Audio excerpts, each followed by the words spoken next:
Andy McCullough is here, and so am I, Blair Kerkhoff, and we just finished watching the Royals in Game 2 of the World Series put away the Mets 7-1 in a game that Johnny Cueto dominated, Royals hitters dominated, the Royals dominated, and now they go off to New York for Game 3 with a 2-0 lead, and we know all the stats about teams that hold 2-game leads in the postseason and what the success rate is. Let's suffice to say it's pretty good. And where do you want to start, Andy? You want to start with Cueto or Royals' approach in the batter's box? Yeah, I mean that's I guess to me, I mean Cueto is tremendous, but to me the story of the game is how the Royals basically just did exactly what they've intended to do with every in every game this postseason and with with success here and there. But they just basically went up and faced the best pitcher on the Mets, the guy who'd been their sort of staff leader, and just drubbed him essentially. He had DeGrom. I think they even, maybe you could say, they let DeGrom off the hook in some regards. In the fourth inning they had the bases loaded and didn't get anyone, but they chased him 4 runs across 5 innings. He had 3 swing and misses. As you mentioned earlier, he did not generate a swing and miss with his fastball for the first time in his career. I mean, you could argue that DeGrom is maybe a little gassed at this point in the year, but the Royals just took advantage. And in the in the 5th inning, they hadn't had much going, and then all of a sudden they just string together this rally. And it's like you've seen it how many nights here this year where they get into the vulnerable part of a team. Talk about this all the time. You get into when are teams most vulnerable, the 4th and 5th and 6th, when the pitcher is starting to roll through the lineup for the 3rd time, and managers are not willing to use their best relievers, and that is when the Royals do damage so consistently, and you see it every night, and you saw it tonight. It's amazing. And DeGrom had pitched so well previously against the Dodgers and the Cubs. He gave up 4 runs in 3 starts. 4 runs in 3 starts, and he gave up 4 in the 5th inning. Yeah, and like you said, the Royals had a shot to get to him an inning earlier in the 4th. Let's before we leave this, it's always somebody different for the Royals. This time it was the 4-run 5th inning was started. Alex Gordon drew a walk. Yep. Alex Rios singled. Escobar singled. After botching a bunt. I mean, that's how you're running good. I mean, some of it is skill. There's a lot of good fortune involved in this. I mean, if Escobar bunts, maybe DeGrom gets a strikeout of Zobrist and, whatever. But they have Escobar goes up to bunt, these 2 guys in the scoring position, twice looking to tie the game. And Escobar's one of their better bunters, he's probably their best bunter, I would say, actually, at this point. And, now that Aoki's gone, Aoki's been gone for a whole year, but sometimes like a phantom limb, I pang for Nori. But so he goes to bunt, misses twice, and then, just gets back in the box and strokes a single up the middle and ties the game, and that's how you're running good. Now I will say, and again, this is why I felt going in the Royals were the better team. I don't make predictions or whatever, but I would have predicted the Royals to win in 5 or 6. And the reason is DeGrom hung a slider. That's why Escobar got that hit, because it was a hanging slider that he could just take easily and just punch into center field. And you saw this if you watched DeGrom face the Dodgers, face the Cubs. He's pretty good against the Cubs, but against the Dodgers, you could obviously tell, he was leading lots of stuff up in the zone, and their hitters were not capable of taking advantage of it. And the Royals took advantage tonight. And speaking of hanging a slider, that's what Eric Hosmer hit up the middle for his base hit. The Royals had put themselves in a position, runners at second and third, Hosmer's up. He swings and misses at DeGrom's first slider. At the second one, about the same place, rips it up the middle for a base hit and drives in 2, makes it 3-1. And at that point, Eric Hosmer had produced his 26th and 27th RBIs of his career, and it wasn't too long on the Twitter timeline a stat flash that only Lou Gehrig had driven in more runs in his first 28 at bats in baseball than Eric Hosmer has, and he has 27 now. He's got 15 in this postseason, and he's only hitting .231 in the postseason. Right. I mean, he has been. You talk about efficiency. He does not hit with when the bases are empty. Eric Hosmer is 1 for 23 in the postseason. Mm-hmm. When there's runners on base, he is, I think it's 11 for 29. He's at 379. Huh. He is just, he is locked in an RBI situation. Just think about this, the last 3 games. Game 6 against Toronto, and games 1 and 2 against Kansas City. Game-winning RBI in all 3 cases, Eric Hosmer. Yeah, and I think, this is where you get into, a lot of people talk about, sort of how, what a small sample size means, right? And so if you look at this from a Sabres perspective, Hosmer is not having a great postseason because he's got, whatever, his OPS is below his season average.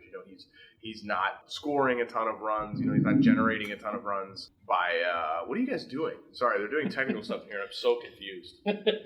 Well, our producer, director, and engineer, Chris Fickett, has offered some instructions. That was so distracting. What are the instructions? That at 10 minutes, and we're not at 10 minutes yet. Yeah. We have to break for a commercial.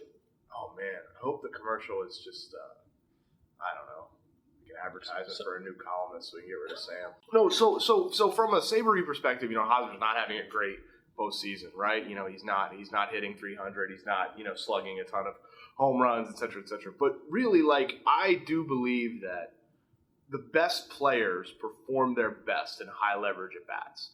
And high leverage at bats are in, middle to late game situations with runners on base and the game on the line. And Eric Hosmer has come through in those spots again and again this postseason. So it's, some people would say that's luck, say that he's bunching his luck correctly. And there's some truth to that. But also, that's where you win baseball games. Exactly. That's how you win championships. That is how this whole thing is decided, is in the big spots with runners on base, who gets hits and who doesn't.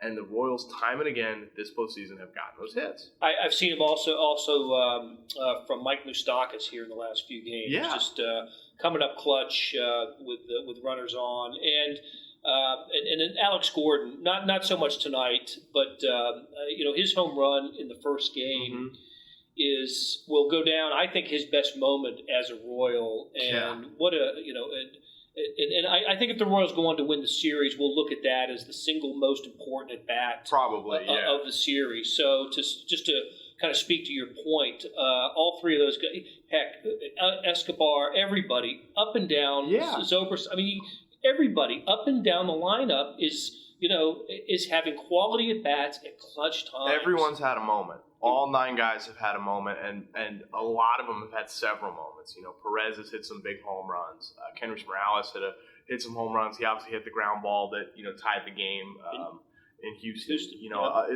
Perez and Morales have been the 2 quietest bats, but even they have had big moments. Escobar, there's too many to count. Moustakas struggled at the start of the postseason and was not very productive, but in the past week or so has really started to have good at bats and just is doing his job. His job is to have productive at-bats, keep the line moving. They keep saying that, and it sounds cliche. It's become a cliche, but it's really not. It reminds me, I was talking to Wade Davis about this sequence, and I may have talked about this already, so forgive me, but in Game 2 of the ALCS, he gave up a hit and a walk in the 9th inning, and the lineup turned over, and he was facing Ben Revere, Josh Donaldson, and Jose Bautista. And I was asking him how stressful that spot was, and he mentioned that he knew that Donaldson and Bautista were both trying to hit home runs. They were trying to do nothing besides hit home runs in that spot because that's what they do. That's who they are. And so as a pitcher, where not to throw the baseball, and where if you throw the baseball, he's probably not going to hit a home run. With the Royals, and Davis, as you can imagine, got through it without giving up a run because apparently he's a cyborg. But so when you're facing the Royals, and they're not perfect hitters, obviously. They obviously have some flaws, and especially you can see them over the course of the regular season. But when you face the Royals in these spots, they're not necessarily looking to just hit a home run. They're not necessarily just looking for a mistake. They're going to foul off good pitches. They're going to, if you take the ball, like Moustakas was talking about this in the at-bat with DeGrom. He was saying, if he got a fastball away, he was going to try and take it left. to the opposite field, and if he got a breaking ball, he was going to try and pull it into right.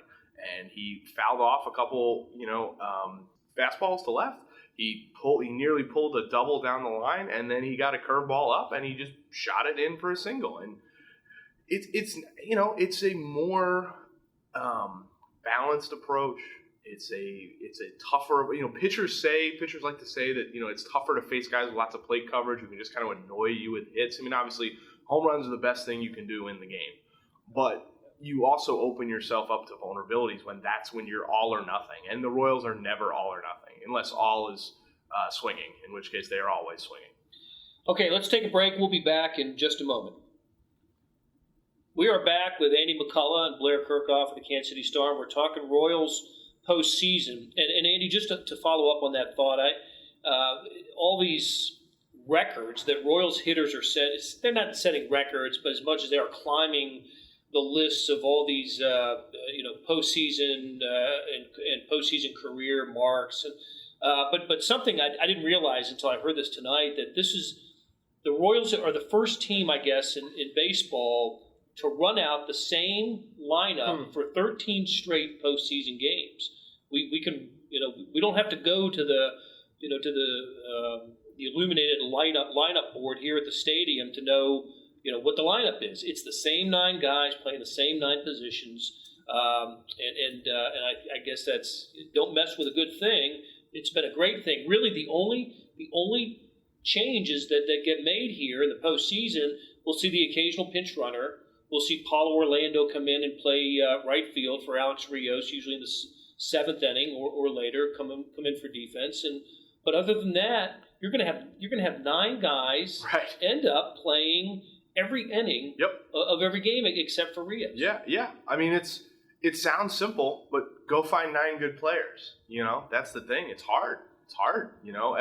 The Blue Jays, and we come back to the Blue Jays because I do feel like if I had to think about who the best teams in baseball were this year, I feel like at least when the season ended, because I think the Cardinals were a very, very good team, Absolutely. But they were just so wounded by injuries and everything that they were out of gas. But if you look at who are the best teams in baseball, it's probably the Royals, the Blue Jays, and the Pirates come to mind. And the Pirates show kind of the difficulty of the wild card game, but looking at the Blue Jays lineup, they have superstars. I mean, total freakish, terrifying superstars, and Donaldson and Bautista, and when he's healthy, Encarnacion, and when 5 years ago, Troy Tulowitzki. Yeah.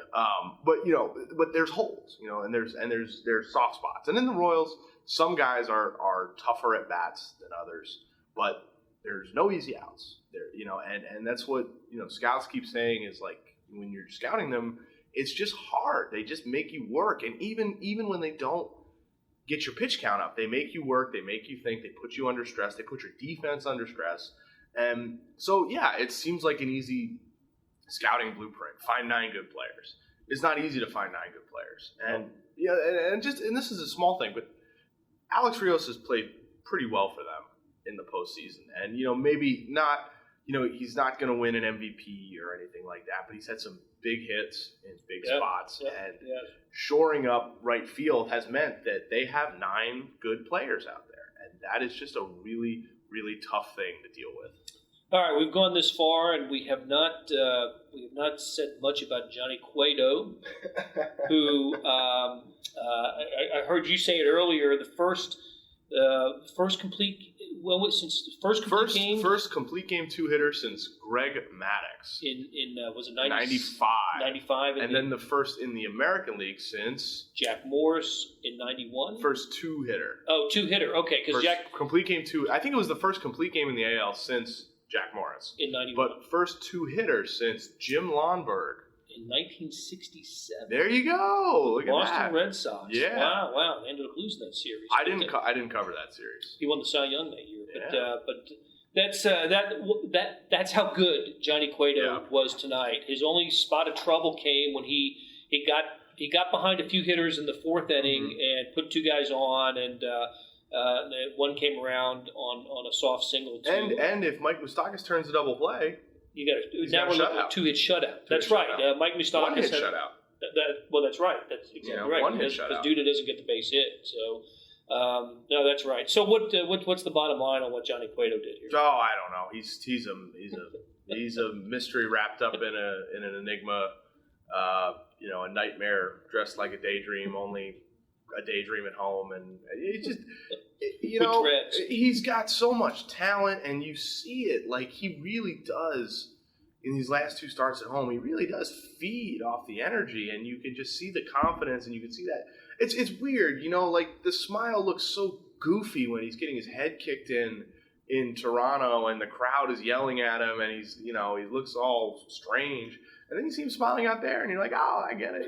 It's just it's hard. It's hard to figure out. It's hard to figure the guy out, and the Royals always speak very highly of Cueto after these games, but after the other side, the games like the one in Rogers Center, even game 1 against the Astros. I mean, they're just kind of throwing up their hands like, it's on him. The Royals did everything they could to accommodate Cueto, and good for him for showing up. Good for him for pitching his ass off. I mean, he did. Did I see him motion to Perez early in the game to get lower? Can you get a little lower, Sal? That too. Yeah. Sam finds that so funny because Sam and I debate this, like whether or not that's real. I don't think it's necessarily that Perez is stealing strikes that would be balls. I think it just makes Cueto feel comfortable, and I know it's weird, and I'm sure Sal's back really hurts, but it seems like it does. It has helped him. So.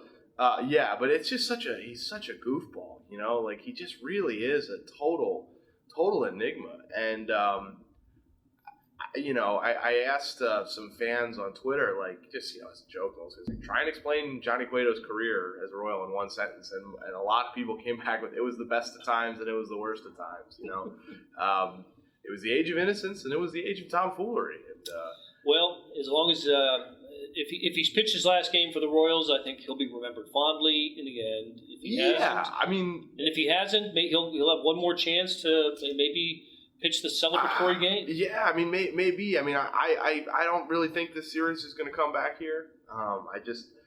The Mets seem so flawed, and when their starting pitching doesn't work, the Mets seem so flawed. I mean, offensively, there's not a lot there. I know they hit well in the postseason, but the Royals can pitch to anyone. The Royals can pitch to anyone, and they can match up in the late innings better than anyone. So the defense is an issue. No one's going to talk tomorrow about the 8th inning, but those 3 runs the Royals scored. I mean, that's things that generally don't happen to the Kansas City Royals is defensive miscues and just feasting on the middle relief. I mean, just crushing the middle relief. No, that's exactly right. That's the benefit of having Danny Duffy, of having Luke Hochevar, of Chris Young being able to give you 3 innings last night. It's just their depth. They don't have any superstars. They don't have the only guy close to a superstar is Lorenzo Cain, and he's only a superstar if you believe in defensive metrics essentially. Right. But they have 20 to 25 good players, or 20 guys, 25 guys who are being used properly and can do something good and are put in a spot where they can succeed. And it's a good formula, but it's hard to do. It is hard to do, and it says something about where the Royals are right now that we've talked for about 20 minutes. This is really the first time we even mentioned Lorenzo Cain. Yeah. And only because he's having just a typical average to above average series, and it's just I think he's been on base in 17 straight postseason games, something like that. He had the longest hitting. He's got the longest hitting streak in Royals postseason history. Now he's being chased by Escobar. It's just one thing after another with these Royals and accomplishments and achievements, and so now they're off to New York for Game 3 at Citi Field on Friday night. Game 4 Saturday. We know Ventura is going on Friday. Chris Young, we're all but certain that he's going to go Saturday. He's going Saturday. He's going to go Saturday despite pitching 3 innings and 50 pitches or so in Game 1, getting the win. And then Edison Volquez set to go on Sunday if necessary. If necessary, yeah. He's supposed to rejoin the Royals on Friday or Saturday. Right. So, yeah, it's... So you don't expect it to... You think we have seen the last game played at Kauffman Stadium? I think so. Yeah, I think the Royals are a better team.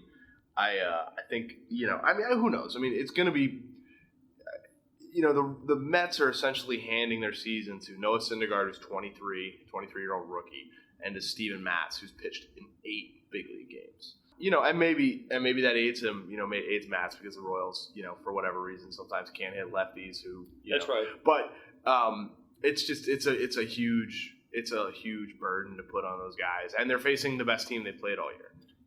It's a very good point. Well, if they turn it around, it'll be a heck of a story. And it'll be fun to write about. I mean, either way, it's fun to write about. I'm all for a 7-game series. I just don't see it with the Mets. I don't think they have the horses. Okay, well, look, follow the coverage of the Kansas City Royals and the Kansas City Chiefs in London this weekend.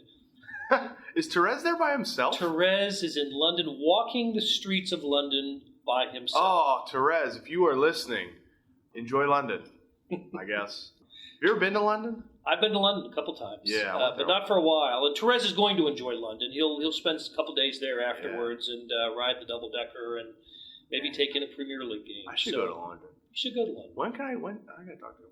Find out when my vacation is. Hey, follow the coverage in the print editions of the Kansas City Star online at kansascity.com and on your True Blue app. Thanks for listening. Have a good one.